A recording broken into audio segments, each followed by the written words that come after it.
박근혜 전 대통령 재판 관련 상황부터 좀 먼저 살펴보겠습니다. 김남국 변호사님, 일단 오늘 공판 준비 기일이 있었는데 예상대로 박 전 대통령은 안 나왔어요. 네, 아마도 박 전 대통령은 공판 준비 기일에 출석하는 것 자체를 조금 부담스러워한 것 같습니다. 네. 사실상 피고인이 출석해서 뭐 공소 사실과 관련된 의견을 직접 진술할 수도 있지만 사실상 뭐 변호인이 이거를 할 수 있는 일이기 때문에 직접 출석하는 것보다는 변호인에게 그 역할을 조금 맡긴 것으로 보입니다. 예. 지금 이제 오늘 공판 준비 기일이 있었는데 향후에 한 차례 더 5월 16일 공판 준비 기일을 한 번 더 기일을 잡은 다음에 5월 23일 첫 정식 재판을 시작하는 것으로 보입니다. 사실상 이제 그 박근혜 전 대통령에 대한 어떤 혐의 사실 자체가 18가지로 굉장히 많고 그다음에 뭐 검찰이 제시하고 있는 증거 자체가 뭐 증거 기록이 뭐 12만 쪽에 달한다고 하는 등 굉장히 양이 많기 때문에 공판 준비 기일이 2차례 혹은 이상 그 한 3차례나 4차례 정도 될 것으로 생각했는데 2차례 정도로 정리를 하겠다라고 하는 것을 보게 되면 아마도 검찰이나 변호인 측에서도 일정 부분 이 공소 사실과 관련된 정리는 좀 끝난 것으로 보입니다. 예. 오늘 관심을 끄는 거는 첫 번째 정식 재판의 날짜가 정해졌다는 건데 이때 최순실 씨하고 같이 나오게 된단 말이에요. 네, 그렇습니다. 23일로 결정이 됐죠. 예. 지금 12만 쪽에 달하는 검찰 기록이기 때문에 사실상 그것을 다 검토할 시간을 달라. 유영하 변호사들이 네. 그렇게 얘기를 했고 일단 분리하고자 한다. 이 최순실 씨 쪽에서는 박 전 대통령과 함께 하는 것은 뭐 살을 내는 고문이다. 이경재 변호사가 그렇게 말을 했는데 재판부에서 기각을 했습니다. 140명이 넘는 그런 증인들을 계속 불러야 된다면 효율적으로 재판을 해야 된다 해서 23일 재판에는 박근혜 전 대통령도 나올 수밖에 없고 또 최순실 씨도 입장을 할 수밖에 없습니다. 입장을 할 수밖에 없는 상황에서 몇 개월 만일까요? 굉장히 오랫동안 지금 그 오랜 기간 동안 못 만났는데 7개월 됐다고 그렇죠. 한 7개월 됐죠. 드디어 이제 재판정에서 마주치게 되고 사실은 이제 같이 앉게 되잖아요. 같은 방향을 보고 검찰 쪽을 보고 같이 앉게 되지만 앞서거니 뒤서거니 입정을 하게 되면 눈이 마주치는 장면 또 어떤 표정을 지을까 이것이 굉장히 또 사진 기자들이나 기자들한테 관심의 초점이 될 겁니다. 그러니까 그때가 되면 재판 내용보다는 일단 두 사람의 표정에 주목할 수밖에 없어요. 그렇죠. 왜냐하면 재판부는 그것을 공개하기로 했거든요. 물론 생중계는 아닙니다. 먼저 녹음을 하고 이제 이 시차를 두고 이제 보도가 되긴 하지만 그럼에도 불구하고 재판장이 나와서 좌정하게 되기 직전까지는 공개를 하게 되므로 모든 카메라는 두 사람의 표정에 맞춰져서 아마 이 진행이 될 것으로 보입니다. 그러니까 첫 번째 관심이 박근혜 전 대통령이 얼마나 좀 변했을까. 지금 뭐 뒤에서 저희가 살펴보겠지만은 단식 뭐 그런 가짜 뉴스도 돌았으니까 그 부분이 있고 40년 지기 우정을 가진 두 사람이 어떤 표정 인사는 할 것이냐 뭐 이런 것들이 관심이에요 실제로. 그렇죠. 그 장면 사진 한 장이 아마 전 세계 타전이 될 엄청난 뉴스가 될 거고요. 그렇기 때문에 아마 전 외신들까지도 다 이번 상황을 주시를 하고 있거든요. 아마 세계 역사상 이렇게 현직 대통령이 탄핵에 의해서 파면되고 거기와 관련된 비선 실세가 함께 재판을 받는다. 아마 세계 정치사상 별로 유례가 없는 상황이기 때문에 외신들도 지금 굉장히 큰 관심을 보이고 있는데요. 과연 박 전 대통령이 어떤 모습을 보일까? 일단 최순실 씨는 분리해서 해달라고 요청을 했습니다. 그런데 재판부에서는 삼성 관련 뇌물죄 공소사실이 똑같다. 그리고 관련된 증인이 140명 넘게 이 달하기 때문에 이 재판을 중복돼서 심리하는 것은 어쩔 수 없다라고 얘기를 했습니다. 최순실 씨는 살을 내는 고문과 같은 것이다. 박 전 대통령과 함께 재판을 받는 것. 그동안 존경하면서 따랐었는데 그 상황은 정말로 고문 같은 그런 상황이다라면서 분리를 요청했습니다. 그러나 재판부에서는 이 현재 재판 일정이 굉장히 빡빡합니다. 엄청난 18가지 혐의에 다뤄야 될 내용들이 너무 많기 때문에 분리해서 하는 것은 사실상 불가능하다라고 얘기를 하고 재판을 진행하겠다. 그리고 일정도 마찬가지고요. 그런 상황이기 때문에 두 사람 자리에 앉아 있을 거고 또 전 세계의 주목을 받는 역사적인 장면이 될 것 같아서 한국 정치사의 또 다른 비극의 현장 아니겠습니까? 그렇겠네요. 굉장히 많은 주목을 받을 겁니다. 관련해서요. 최순실 씨의 변호인인 이경재 변호사의 인터뷰 내용이 있습니다. 좀 들어보겠습니다. 23일에 이제 최소한 씨 일을 공부할 때 만날 수밖에 없을 것 같은데. 물론 재판이니까 우리가 호소할 수 있는 부분은 호소하지만은 재판은 우리 국가에서 명하는 의무가 있고 법정에서 당연히 재판을 받을 의무가 있습니다. 좀 분리 신청을 강하게 요청하시고 계시는 거예요? 가급적이면 법이 포함한 부분에서 같은 자리에서 재판받는 시간은 어쨌든 간에 변호인이 최소화하도록 노력하는 그렇습니다. 그때 자신이 존경하고 따랐던 박 전 대통령하고 같이 재판정에 선다는 것은 그것 자체로 살을 내는 고문이나 마찬가지입니다. 그런 부분을 좀 잘 고려해서 재판해 주십사 하는 생각입니다.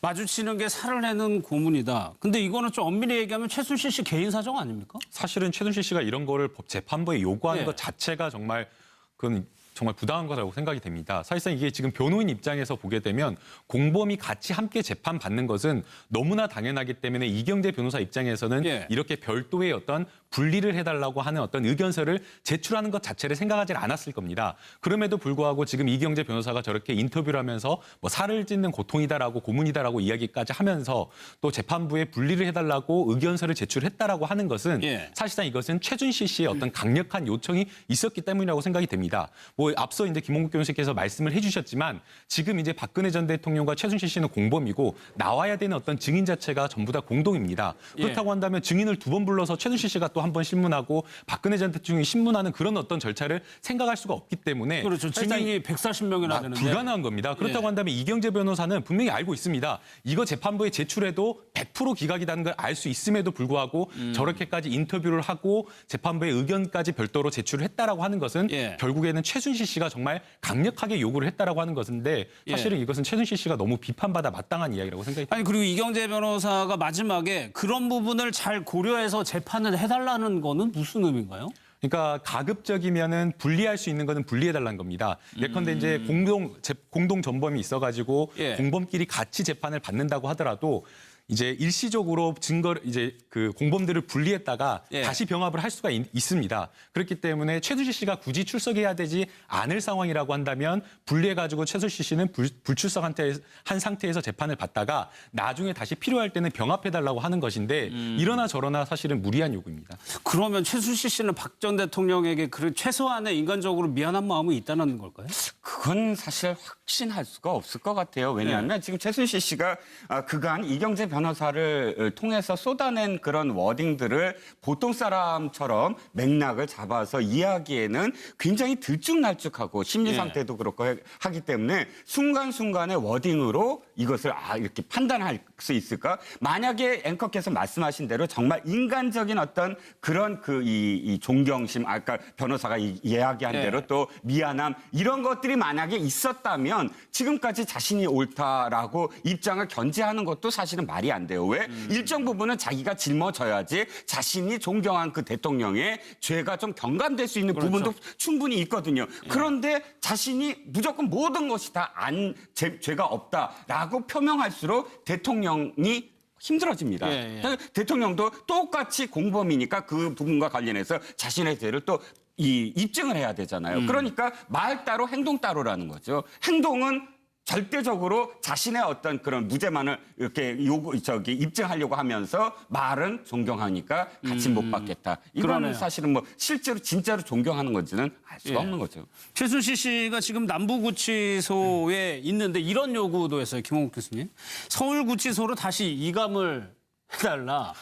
뭐 하나 수긍하고 받아들이는 게 없어요. 최순실 씨 그만큼 정말로 강한 자기 네. 확신과 현재 상황에 대한 불만을 토로하고 있는 거죠. 그동안에도 남부구치소로 이동했을 때 사실은 1인실을 쓰고 있지 않습니까? 예. 다른 이런 죄를 지은 분들은 6인실을 쓰거나 해서 홍보용 방을 쓰면서 사실은 굉장히 좁은데도 거기에서 이런 이 구치소에 수용이 되어 있는 상황이거든요. 예. 그런데 그때도 너무 좁다라고 굉장히 큰 불편을 했었고요. 그랬죠. 다양한 서울구치소에서도 마찬가지고요. 수용 상황에 대해서 굉장히 큰 불만을 토로했을 뿐더러 지금 모든 이 범죄 상황에 대해서 다 부인하고 있는 것 아니겠습니까? 예. 단 하나도 받아들일 수 없다라고 하는 것들. 그리고 그동안에 여러 가지 검찰 조사, 특검 조사에 대해서도 사실은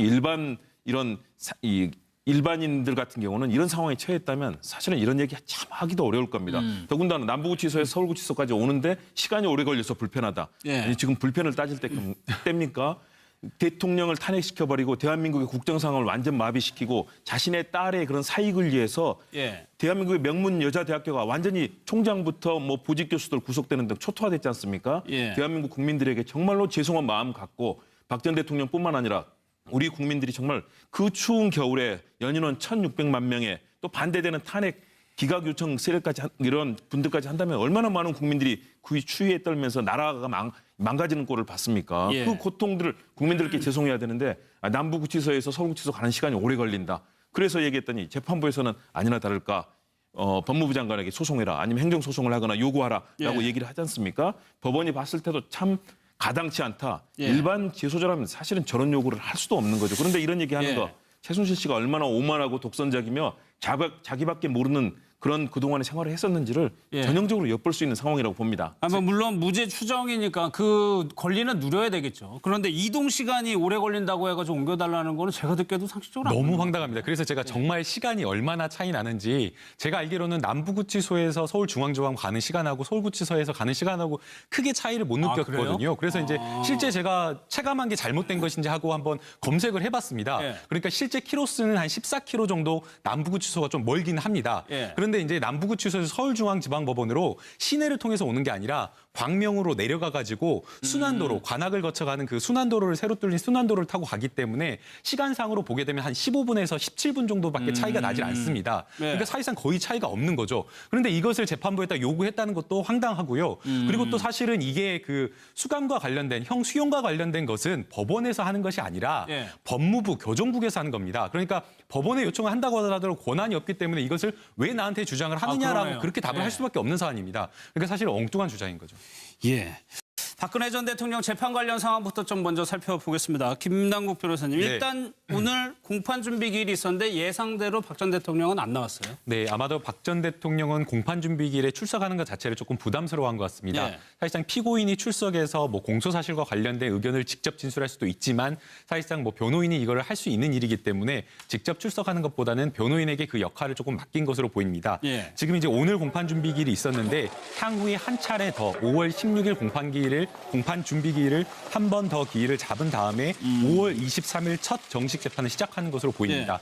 사실상 이제 그 박근혜 전 대통령에 대한 어떤 혐의 사실 자체가 18가지로 굉장히 많고 그다음에 뭐 검찰이 제시하고 있는 증거 자체가 뭐 증거 기록이 뭐 12만 쪽에 달한다고 하는 등 예. 굉장히 양이 많기 때문에 공판 준비 기일이 두 차례 어떤 모습을 보일까? 일단 최순실 씨는 분리해서 해달라고 요청을 했습니다. 예. 그런데 재판부에서는 삼성 관련 뇌물죄 공소 사실이 똑같다. 그리고 관련된 증인이 140명 넘게 예. 달하기 때문에 이 재판은 중복돼서 심리하는 것은 어쩔 수 없다라고 얘기를 했습니다. 최순실 씨는 살을 애는 고문과 같은 것이다. 예. 박 전 대통령과 함께 재판을 받는 것. 그동안 존경하면서 따랐었는데 그 상황은 정말로 고문 같은 그런 상황이다라면서 분리를 요청했습니다. 그러나 재판부에서는 이 현재 재판 일정이 굉장히 빡빡합니다. 엄청난 예. 18가지 혐의에 다뤄야 될 내용들이 너무 많기 때문에 분리해서 하는 것은 사실상 불가능하다라고 얘기를 하고 예. 재판을 진행하겠다. 그리고 일정도 마찬가지고요. 그런 상황이기 때문에 두 사람 자리에 앉아 있을 거고 예. 또 전 세계의 주목을 받는 역사적인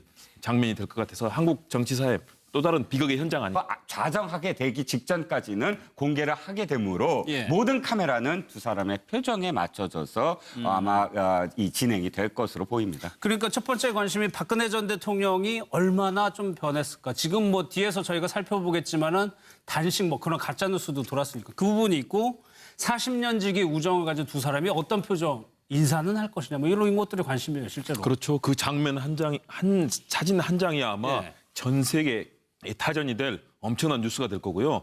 그렇기 때문에 아마 전 외신들까지도 다 이번 상황을 주시를 하고 그렇겠죠. 있거든요. 아마 세계 역사상 이렇게 현직 대통령이 탄핵에 의해서 파면되고 거기와 관련된 비선 실세가 함께 재판을 받는다. 아마 세계 정치사상 별로 유례가 없는 상황이기 때문에 예. 외신들도 지금 굉장히 큰 관심을 보이고 있는데요. 과연 박 전 대통령 혹은 이상 그 한 3차례나 4차례 정도 될 것으로 생각했는데 예. 2차례 정도로 정리를 하겠다라고 하는 것을 보게 되면 아마도 검찰이나 변호인 측에서도 일정 부분 이 공소 사실과 관련된 정리는 좀 끝난 것으로 보입니다. 예. 오늘 관심을 끄는 거는 첫 번째 정식 재판의 날짜가 정해졌다는 건데 이때 최순실 씨하고 같이 나오게 된단 말이에요. 네, 그렇습니다. 23일로 결정이 됐죠. 예. 지금 12만 쪽에 달하는 검찰 기록이기 때문에 사실상 그것을 다 검토할 시간을 달라. 유영하 변호사 쪽에 네. 그렇게 얘기를 했고 일단 분리하고자 한다. 이 최순실 씨 쪽에서는 박 전 대통령과 함께 하는 것은 뭐 살을 애는 고문이다. 이경재 변호사가 그렇게 말을 했는데 예. 재판부에서 기각을 했습니다. 140명이 넘는 그런 증인들을 계속 불러야 된다면 효율적으로 재판을 해야 된다 해서 예. 23일 재판에는 박근혜 전 대통령도 나올 수밖에 없고 또 최순실 씨도 입장을 할 수밖에 없습니다. 입장을 예. 할 수밖에 없는 상황에서 몇 개월 만일까요? 굉장히 오랫동안 지금 그 오랜 기간 동안 못 만났는데 7개월 됐다고 그렇죠. 한 7개월 예. 됐죠. 드디어 이제 재판정에서 마주치게 되고 사실은 이제 그 같이 앉게 되잖아요. 같은 방향을 보고 검찰 쪽으로 보고 같이 예. 앉게 되지만 앞서거니 뒤서거니 입정을 하게 되면 눈이 마주치는 장면 또 어떤 표정을 지을까 이것이 굉장히 또 사진 기자들이나 기자들한테 관심의 초점이 될 겁니다. 그러니까 그때가 되면 재판 내용보다는 일단 두 사람의 표정에 주목할 수밖에 그렇죠. 없어요. 왜냐하면 재판부는 그것을 공개하기로 했거든요. 물론 생중계는 아닙니다. 먼저 예. 녹음을 하고 이제 이 시차를 두고 그렇겠죠. 이제 보도가 되긴 하지만 그럼에도 불구하고 재판장이 나와서